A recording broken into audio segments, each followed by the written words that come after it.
வணக்கம். இன்னைக்கு உலகத்தையே அச்சுறுத்துற நோயா பார்க்கப்படுறது என்னது? கொரோனா. கொரோனா பத்தி ஏன் இவ்வளோ நாடுகளும் பயப்படுறாங்க? அதாவது இதோட இறப்பு விகிதம் இருக்கு பார்த்தீங்களா? அது வந்து ஃப்ளூ அப்படிங்கிற அந்த ஜுரத்தை விட 4 to 20 டைம்ஸ் அதிகம். அதனாலேயே அந்த நாடுகள் இதை எல்லாத்துக்கும் பயப்படுறாங்க கொரோனாவுக்கு? கிடையவே கிடையாது. அப்புறம் எதனால பயப்படுறாங்க? அதாவது இந்த கொரோனா வைரஸ் இருக்கு இல்லையா? இது பரவுற வேகம் தான் எல்லா நாடுகளையும் பயமுறுத்துது. இந்த பரவுற வேகத்தை வந்து ஆர்னு ஒரு லெட்டரில் குறிப்பாங்க. பரவும் வேகம் வந்து ஆர். அது வந்து 1 இருந்துச்சுன்னா, இப்போ ஒருத்தருக்கு வந்துச்சுன்னா அந்த நோய் அடுத்தவருக்கு பரவும். அவருக்கு பரவி முடிச்சோன்னா அவர்கிட்ட இன்னொருத்தருக்கு போகும். ஸோ அட் எ டைம் இப்போ ஊரில் வந்து 100 பேர் இருக்காங்கன்னா 100 பேருக்கு அந்த வைரஸ் இருந்துச்சுன்னா எப்போதுமே 100 தான் இருக்கும். 100க்கு அதிகமாகவும் ஆகாது, 100க்கு கம்மியாகவும் ஆகாது. அதாவது எப்போ பரவும் வேகம் 1 இருந்துச்சுன்னா. இப்போ பரவும் வேகம் 1.1 இருந்தாவே போதும். ஒரு ஆள் வந்து இன்னொரு ஆளுக்கு 1க்கு மேலே உள்ள ஆளுக்கு அவர் பரப்புவார். அப்போ என்ன ஆகும்? கொஞ்ச நேரத்தில் 100, 120 ஆகும், 140 ஆகும், 150 இப்படி அதிகரிச்சுட்டே இருக்கும். இதே பரவும் வேகம் வந்து 1 விட கம்மியாக இருக்குன்னு வச்சுங்களேன், 0.8 இல்லை 0.9 இருக்குன்னு வச்சுங்களேன், அந்த நோய் என்ன ஆகும்? கொஞ்ச காலத்தில் ஆட்டோமேட்டிக்காக 100லேருந்து 90, 80, 70 அப்படின்னு சொல்லிட்டு அதுவாகவே குணமாயிடும். இப்போ நம்ம ஃப்ளூவுக்கு பார்த்தீங்கன்னா அதோட பரவும் வேகம் வந்து 1.3.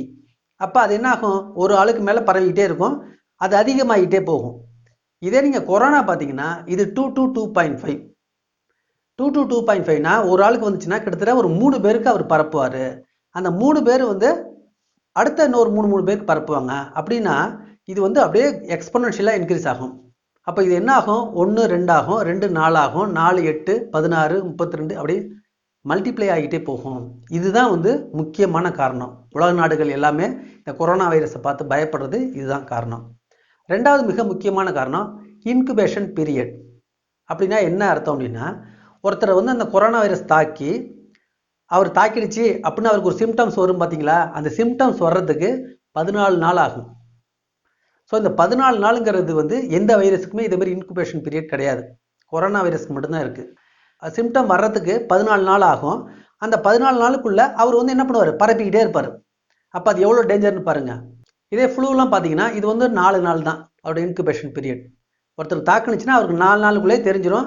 ஸோ அப்போ நம்ம என்ன பண்ணிடலாம்? அவரை ஐசோலேட் பண்ணி அவருக்கு அந்த வைரஸை கொண்டுடலாம். ஆனால் இப்போ இந்த கொரோனாங்கிறது பார்த்தீங்கன்னா 14 நாள் எடுத்துக்கிறது. ரெண்டாவது அவர் 14 நாள் அவருக்கு வந்துருச்சுன்னு தெரியறதுக்கு முன்னாடியே அவர் என்ன பண்ணுவார்? நிறைய பேருக்கு பரப்பிக்கிட்டே இருப்பார். இந்த 2 காரணம் தான் உலகம் வந்து கொரோனா வைரஸை பார்த்து பயப்படுறதுக்கான முக்கியமான காரணங்கள். இப்போ சமீபத்தில் ஒரு தகவல் வந்திருக்குது. அது என்ன அப்படின்னா, இந்த கொரோனா வைரஸோட பரவும் வேகம் 2.5 இருக்கு இல்லையா, அதை வந்து 1 கிட்ட கொண்டு வர்றதுக்கு உள்ள சூழ்நிலை என்னென்னா, அதிக வெப்பமும் அதிக ஈரப்பதமும் இருந்துச்சுன்னா அந்த கொரோனா வைரஸ் பரவுற வேகம் வந்து கம்மியாகுது அப்படின்னு கண்டுபிடிச்சிருக்கிறாங்க. ஆக கொரோனா வைரஸ் வந்து நமக்கு வந்துருச்சா வரலையான்னு தெரியறதுக்கு 14 நாள் ஆகுங்கிறதுனால, அதனால தான் நம்ம அரசாங்கம் என்ன சொல்லுது? நீங்கள் யாரும் வீட்டை விட்டு வெளில போகாதீங்க, ஒருத்தர்கிட்ட கிட்டக்க போகாதீங்க, 3 அடிக்கு குறைவாக போகாதீங்க அப்படிலாம் சொல்கிறாங்க. அரசாங்கம் சொல்கிற எல்லா வழிமுறைகளையும் நம்ம ஸ்ட்ரிக்டாக ஃபாலோ பண்ணாதான் இந்த வைரஸ் பரவலை நம்ம தடுக்க முடியும். கண்டிப்பாக நீங்கள் எல்லாரும் இந்த வைரஸோட அபாயத்தை புரிஞ்சிருப்பீங்கன்னு நினைக்கிறேன். மீண்டும் அடுத்த வீடியோவில் உங்களை நான் சந்திக்கிறேன். நன்றி, வணக்கம். இந்த வீடியோ பற்றிய கருத்துக்களை கமெண்ட் பண்ணுங்க. சேனலை மறக்காம சப்ஸ்கிரைப் பண்ணுங்க.